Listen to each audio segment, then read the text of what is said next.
is I study history. I'm a student of history. And so when I look at the early history of Egypt, one of the most authoritative historians is known as al-Makrizi. And he's a Muslim, a pious Egyptian Muslim who was writing in about the 12th century.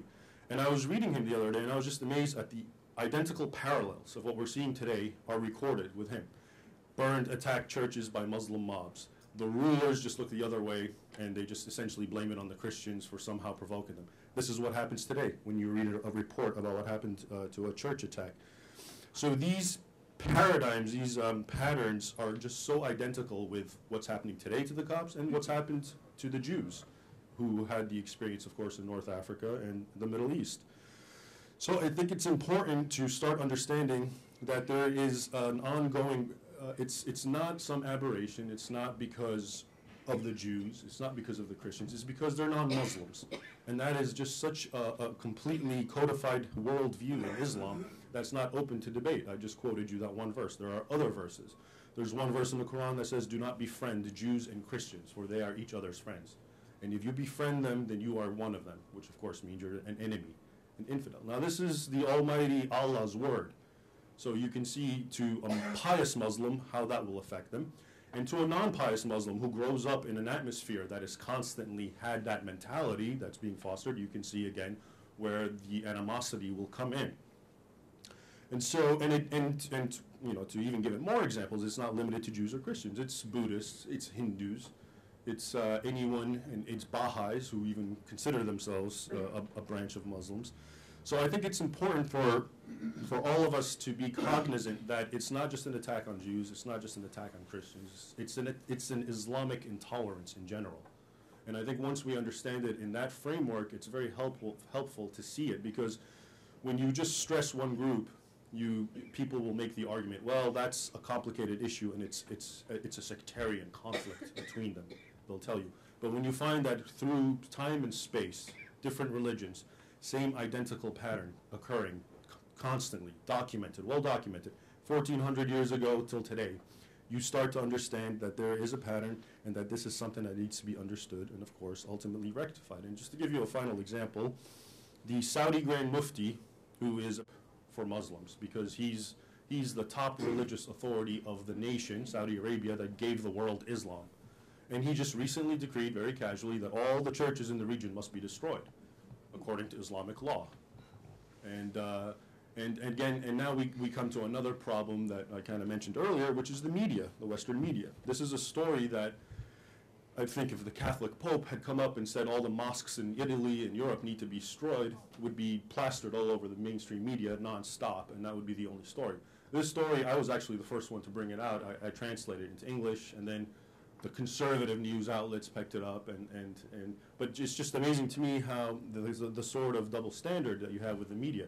Whereas here you have the top religious authority calling down destruction on churches, and he gets a free pass. He doesn't even get mentioned. They didn't even, they didn't criticize it. It wasn't news worthwhile. And so the reason I bring the media up again is because while one discusses all these aspects of what happened, they are not being brought to the mainstream. You're familiar with it, I'm familiar with it. We learn about it from the alternate media and from our own research, but mainstream general American population is completely in the dark about this because it's not being presented accurately and properly. And another example is I think the New Year's Eve church attack in Egypt. There was a bombing that killed, I think, 20 people, 28 people, and the headlines in the media, they had to report that because it was big, was worded in a way that makes it sound like both the Christians and Muslims are complicit in this. So it's sectarian strife, Christian-Muslim clash, Christians rioting. And so when you're done reading it, you'll get one sentence. There was an attack on a Christian, a Christian church, 20x people died. And then the next two paragraphs are all about how then the Christians rioted and they went in a violent spree and this and that. And by the time you're done, you get the impression that, if anything, it's an equal attack. It's a sectarian conflict between Sunnis and Shias who are equally armed and fighting, not a small 10% religious minority constantly being harassed.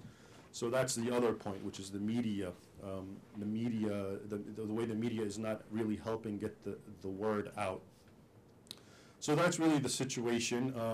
One of the other things, as I'm discussing the parallels between the Jewish experience and the Christian experience, and specifically the Copts, is Happily for the Jews, they left and they were able to get to their ancestral homeland because that's their homeland.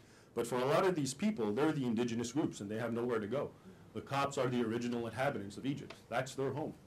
If you want to talk about occupation and if Israel's occupying Palestinian territory, well, the entire Muslim world is occupying land that was of indigenous peoples that were not Muslim. That's the entire Islamic world. Yeah.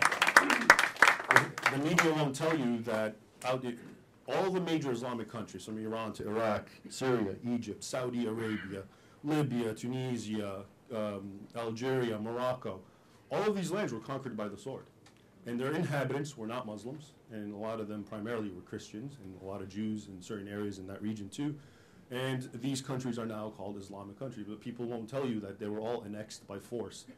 And so it's ironic to me when we discuss the issue of Israeli occupation that the entire Islamic world is an occupying force. And it stands atop land that was essentially annexed and taken, and the indigenous inhabitants who are living there are now being killed, kicked out, and harassed, just like they have been. Egypt was 100% Christian. It was one of the largest Christian centers by the time that Islam came. It was a competitor, Alexandria, with Rome insofar as its ecclesiastical authority. Now it's just a 10% minority. But so what happened? Did Christians just decide, hey, Islam's a great religion? Well, that's the narrative they like to tell you, and that's what they'll teach in college.